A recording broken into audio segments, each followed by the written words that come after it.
everyone thinks that addiction stops the moment you are able to control the addiction, I'm sorry, but not thinking about how do you reinstate in society. And that also has to go by stages, because the withdrawal is not like, oh yeah, I'm sober, I don't have any feelings, I don't feel nothing, I'm just a normal person, like, like anyone that doesn't have any drug abuse. But there's a Mm, cruel reality. It goes by stages and by years, and it doesn't seem to be a existent program that walks people that are getting out and also reinstated into society by stages, right? yeah, Stage one, you still have the urge. They need to understand that you really can't hold a job 100% yet, but they need yeah. to integrate you there little by little. Do you like? Has there been any programs that you are aware that are successful with reintegration from people that abuse drugs?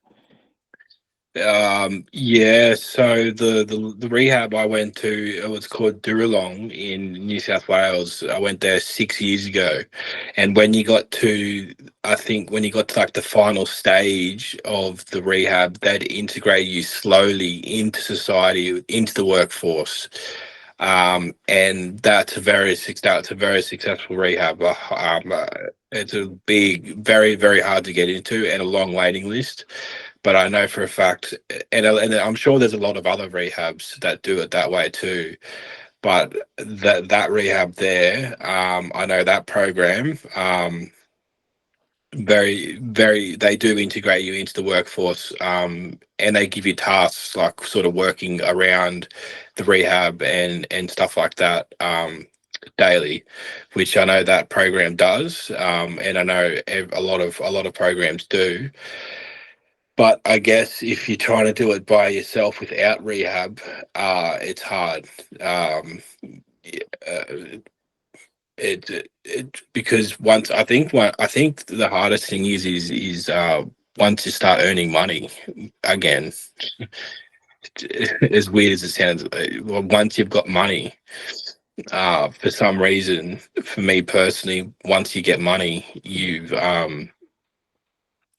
you think it's you can handle it again.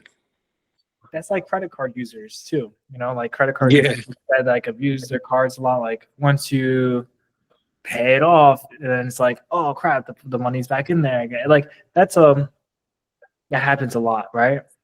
To some, and it's like, how do you break those their habits after a while? They're like, okay, it's becoming more conscious of the habit rather than being like rather than falling down back into it. Like I remember I was 'cause I listen to a lot of podcasts and stuff too, and things like that. And I was listening to one of them where they were talking about the financial aspect of like of debts and stuff like that, and like how people will get themselves back into debt after paying a debt. And it's not because they already paid it off. It's just because it's it's just like, oh, all right, it's an open account. I'm just gonna go back and use it and run it up again.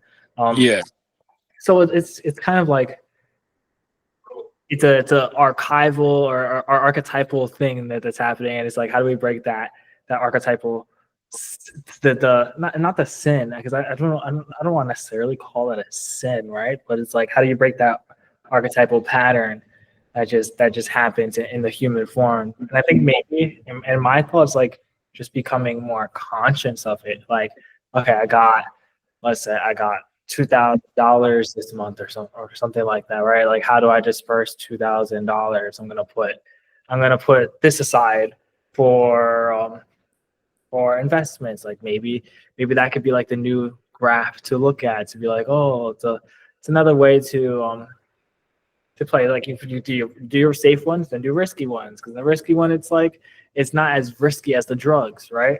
So you could do like some kind of stuff like that, or it's just being like, I gotta disperse this to groceries, and just being conscious, like conscious awareness could change habitual patterns. Definitely. I think also when it comes to any sort of abuse, anything radical, you have to also train your brain to to put yourself in a situation of understanding that, for example, credit card usage, perhaps is a good way, right?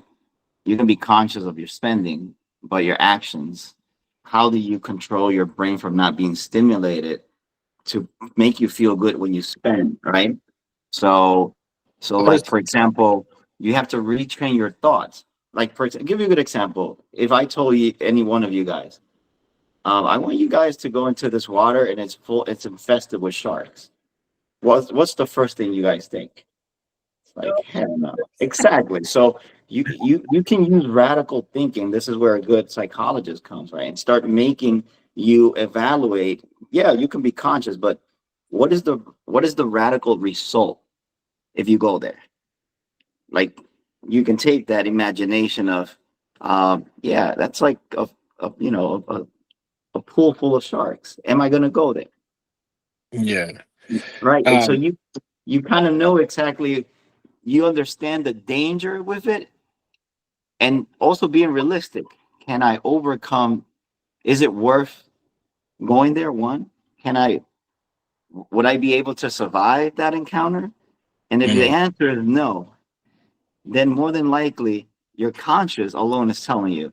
As much as mm, you feel invigorated and you feel inspired to do it, your conscience telling you that's not a good choice, mm. because you already evaluated that is like, you're comparing to, that's almost like being in a shark infested waters and you're Yeah, bleeding. literally. That's so. Yeah. So, Autumn, I'll let you shoot in. Um, I'm just I'm just thinking about how, I think you guys hear too, like a lot of people refer to marijuana as a gateway drug. And I think a lot of like teenagers and kids, they'll use it frequently and they don't consider it a gateway drug. But how do you think like you can express to kids like what is the fine line between like using it as like for fun versus using it as a need and where it becomes like a resource for yourself to get through the day? I guess just using it alone, or starting to really like spend your last dollars on it, or when it starts taking over. I guess that's probably when you realize that it's starting to be a problem, and that's when it can start to shift. But I don't know. I see alcohol as more of a gateway drug, to be Mm, honest. really? I Um, didn't know that. Yeah, because very it is a good, drug. Benson. It is a drug, and it's very normalized more. But and alcohol actually gets you into trouble more. It it it gives you confidence to go get harder drugs. And it's just as much as a drug as weed, is it not?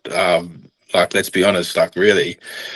Um, and it's normalized. It's more. It's just it's legal. It's here in Australia. Weed is legal by prescription, so you can get a prescription.